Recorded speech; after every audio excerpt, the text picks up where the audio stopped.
चले वक्त सारा देश 100 खबरों का। 6 दिनों की अमेरिका यात्रा से प्रधानमंत्री मोदी मंगलवार रात दिल्ली लौट आए हैं। एयरपोर्ट पर बीजेपी नेताओं ने उनका जोरदार स्वागत किया। मोदी ने ट्वीट कर कहा कि यह दौरा बेहद सफल रहा है। प्रधानमंत्री नरेंद्र मोदी एयरपोर्ट के बाहर मौजूद कार्यकर्ताओं को देखकर वहां अपनी गाड़ी से उतरे और लोगों के बीच पहुंच गए। उनके साथ तस्वीरें खिंचवाई। एयरपोर्ट पर भी मोदी मोदी के नारे लगे। प्रधानमंत्री नरेंद्र मोदी के विदेश दौरे के विरोध में केजरीवाल ने ट्वीट कर सवाल उठाया है कि उनके अब तक के विदेश दौरों से देश को क्या हासिल हुआ है। केजरीवाल ने ट्विटर पर लिखा है कि क्या ये भारतीय प्रधानमंत्री को शोभा देता है कि वो निवेश के लिए अलग अलग कंपनियों से मिले। उदाहरण के तौर पर चीन ने पहले चीन का निर्माण किया, फिर वहां पर विदेशी कंपनियों ने निवेश किया, इसलिए पहले देश को बनाएं। प्रसिद्ध कथावाचक मुरारी बापू ने प्रधानमंत्री नरेंद्र मोदी की आलोचना को लेकर विपक्षी दलों से कहा है कि हर बात की क्यों आलोचना करते हैं, उन्हें समझना चाहिए विपक्ष को सद्बुद्धि आए। अमेरिका में अपनी मां को याद करते हुए जब प्रधानमंत्री नरेंद्र मोदी की आंखों में आंसू आ गए तो विपक्ष ने कहा कि ये सब ढकोसला है। प्रधानमंत्री के विदेश दौरे पर भी विपक्ष द्वारा लगातार सवाल उठाए जा रहे हैं। प्रधानमंत्री मोदी के खिलाफ दिल्ली के मुख्यमंत्री अरविंद केजरीवाल ने मोर्चा खोल दिया है। केंद्र और राज्यों के बीच संबंधों को लेकर अरविंद केजरीवाल आज कई राज्यों के साथ चर्चा करेंगे। इस मीटिंग में बीजेपी शासित प्रदेश शामिल नहीं हैं।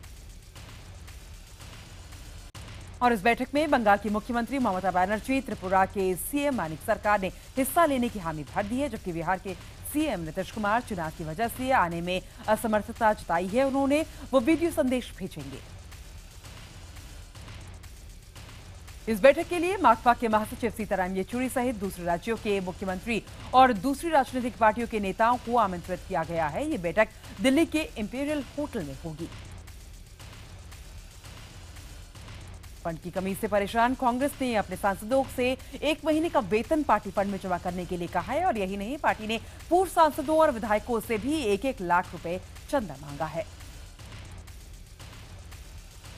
साथ ही कांग्रेस ने कार्यकर्ताओं को फरमान सुनाया है कि वो 250 रुपए सालाना पार्टी फंड में जमा कराए। कांग्रेस को पिछले साल लोकसभा चुनावों में महज 44 सीटें हासिल की थी। लालू प्रसाद यादव के जातिगत बयान को लेकर चुनाव आयोग ने उनके खिलाफ आचार संहिता उल्लंघन का मामला दर्ज किया है। रविवार को राघोपुर में लालू प्रसाद यादव ने कहा था कि इस चुनाव में लड़ाई बैकवर्ड फॉरवर्ड के बीच है। राष्ट्रीय जनता दल के अध्यक्ष लालू प्रसाद यादव ने एक बार फिर राष्ट्रीय स्वयंसेवक संघ के प्रमुख मोहन भागवत के आरक्षण की समीक्षा वाले बयान को लेकर प्रधानमंत्री नरेंद्र मोदी और आरएसएस पर निशाना साधा है। लालू ने कहा है कि प्रधानमंत्री चाहे तो मोहन भागवत को भारत रत्न दे, क्योंकि वो गरीबों के लिए आरक्षण खत्म करना चाहते हैं। साथ ही लालू ने यह भी कहा कि फांसी भी चढ़ जाए तक वो गरीबों की आवाज बुलंद करते रहेंगे। आजडी में उत्तराधिकारी के मुद्दे पर लालू प्रसाद यादव की बेटी मीसा की IBN 7 से बेबाक बातचीत हुई। मीसा ने कहा कि उनके पिता कोई राजा नहीं है जो किसी को सिर का ताज दे देंगे। चुनाव प्रचार के लिए नवादा के बारसलीगंज पहुंचे सीएम नीतीश कुमार की रैली में खूब हंगामा हुआ। नीतीश जैसे ही बोलने के लिए खड़े हुए एक गिरोह ने नीतीश को चप्पल दिखाई और जोर जोर से मोदी मोदी के नारे लगाए। इन नारों की वजह से नीतीश को कुछ देर के लिए अपना भाषण भी रोकना पड़ा। हालांकि पुलिस ने लोगों को रोकने की कोशिश की, लेकिन वो मानने को तैयार नहीं हुए। तभी नीतीश के कार्यकर्ता उस जगह पहुंचे और नारे लगाने वालों को हटाया। हालांकि ये लोग कौन थे, ये पता नहीं चल पाया है। बीजेपी के राष्ट्रीय अध्यक्ष अमित शाह 7 दिन के लिए बिहार दौरे पर पटना पहुंच गए हैं। बिहार चुनाव की कमान वो खुद संभालेंगे। अमित शाह 6 दिन में 9 बड़ी सभाएं भी करेंगे। बीजेपी सूत्रों के अनुसार टिकट बंटवारे से नाराज पार्टी कार्यकर्ताओं को मनाने का काम खुद अमित शाह ने अपने से में लिया है और वो कार्यकर्ताओं से खुद बातचीत करेंगे। बिहार के कैमूर जिले के भभुआ में बीजेपी के नेता और राज्य के पूर्व उप मुख्यमंत्री सुशील मोदी पर आदर्श आचार संहिता के उल्लंघन के तहत एक मामला दर्ज किया गया है। सोमवार को भभुआ की सभा में सुशील मोदी ने कहा था कि अगर बीजेपी की सरकार बनती है तो दलित बस्ती में रंगीन टीवी और लैपटॉप बांटे जाएंगे। इसके अलावा गरीबों को साल में एक बार धोती और कुर्ता भी मिलेगा।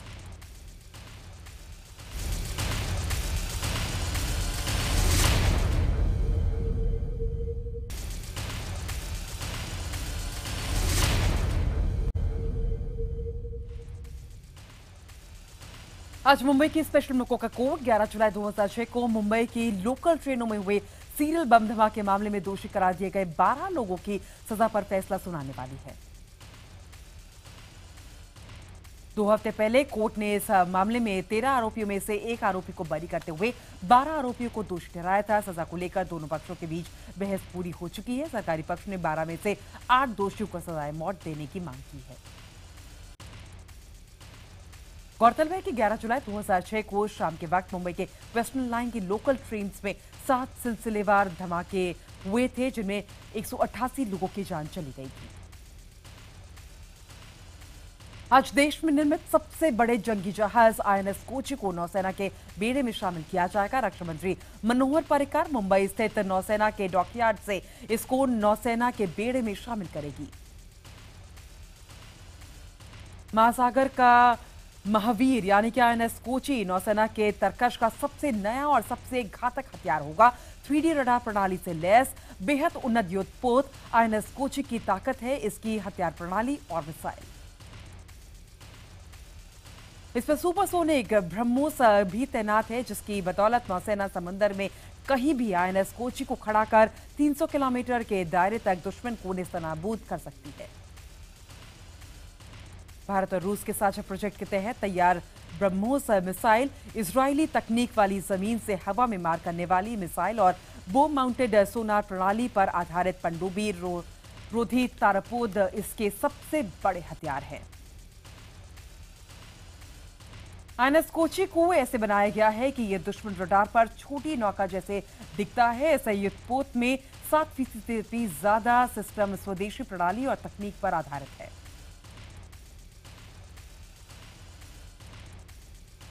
शिवसेना के मुखपत्र सामना में प्रधानमंत्री मोदी की लोकप्रियता की तारीफ के साथ साथ पूर्व प्रधानमंत्री नरसिम्हा राव और मनमोहन सिंह की भी तारीफ की गई है।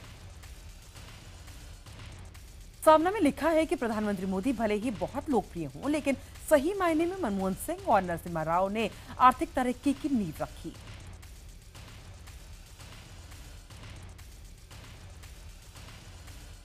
दिल्ली के द्वारका कोर्ट ने पूर्व कानून मंत्री सोमनाथ भारती को 2 दिन की पुलिस रिमांड पर भेज दिया है। पुलिस ने कोर्ट में कहा है कि सोमनाथ पर हत्या की कोशिश का गंभीर आरोप लगा है और इसकी विविध जांच जरूरी है।